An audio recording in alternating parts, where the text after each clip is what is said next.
2025 মিথুন রাশি যারা জাতক জাতিকারা আছেন 2025 কেমন যাবে দেখুন। এটা হচ্ছে মিথুনের ঘর, চন্দ্র থাকলে এটা মিথুন রাশি। আমাদের এই যে রাশি মিথুন রাশি, এর ঘর অনুযায়ী বৃহস্পতি, রাহু, শনি, কেতু, এই চারটি বড় প্ল্যানেট মানুষের জীবনে প্রচুর পরিবর্তন আনে। কারণ হচ্ছে বৃহস্পতি যে ঘরটা বসে থাকবে 1 বছর, শনি 2.5 বছর, রাহু 1.5 বছর, কেতু 1.5 বছর। তাহলে এই যে চারটি গ্রহ মানুষের জীবনে 2025-এ সবচেয়ে বড় পরিবর্তন দেয়। তাহলে মিথুন রাশির ক্ষেত্রে বৃহস্পতি 2025 পুরোটাই থাকবে এই মিথুনের ঘরে। চন্দ্র যেটা আপনাদের রাশি, এই ঘরে 2025 পুরো থাকবে। তাহলে 2025 বৃহস্পতি এখানে থাকাতে মর্যাদাহীন, দুশ্চিন্তা এবং অশুভ পরিবর্তন সূচিত হবে।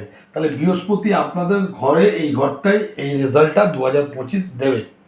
এবার আসা যাক শনি। শনি আপনাদের 1, 2, 3, 4, 5, 6, 7, 8, 9, 10 চন্দ্রের দশমে থাকাতে, দশম ঘর হচ্ছে মান, যশ, কর্ম, পিতার জায়গা কিছুটা বোঝায়। তাহলে এই জায়গা থেকে রোগ, অপমান এবং অযথা ভ্রমণ প্রভৃতি অশুভ ফলগুলো এই ঘর থেকে শনি আপনাদের দিতে থাকবে। তা দশম ঘরের রেজাল্ট আপনারা 2025-এ ভালো পাবেন না। আসা যাক নবম। 1.5 বছর রাহু এখানে থাকবে, 2025 সালটা পুরোই থাকবে। রাহু এইখানে আপনাদের নবমে অবস্থান করাতে, রাশির নবমে অবস্থান করাতে অশুভ ফল পুরো 25 সালটাই আপনাদের দেবে। ঠিক আছে। এছাড়া চন্দ্রের তৃতীয় কেতু অবস্থান করাতে এই কেতু কিছুটা ফল আপনাদের ভালো দেবে, কারণ তৃতীয় কেতু ভালো রেজাল্ট দেয়।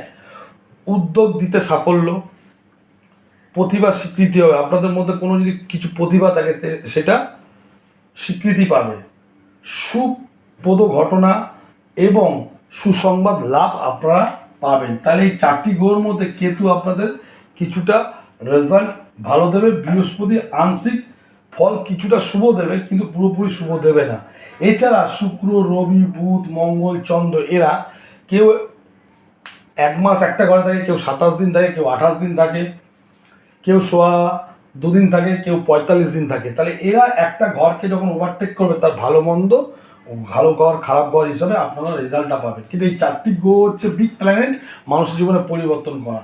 কিন্তু আপনাদের যদি এই 2025-এ দশা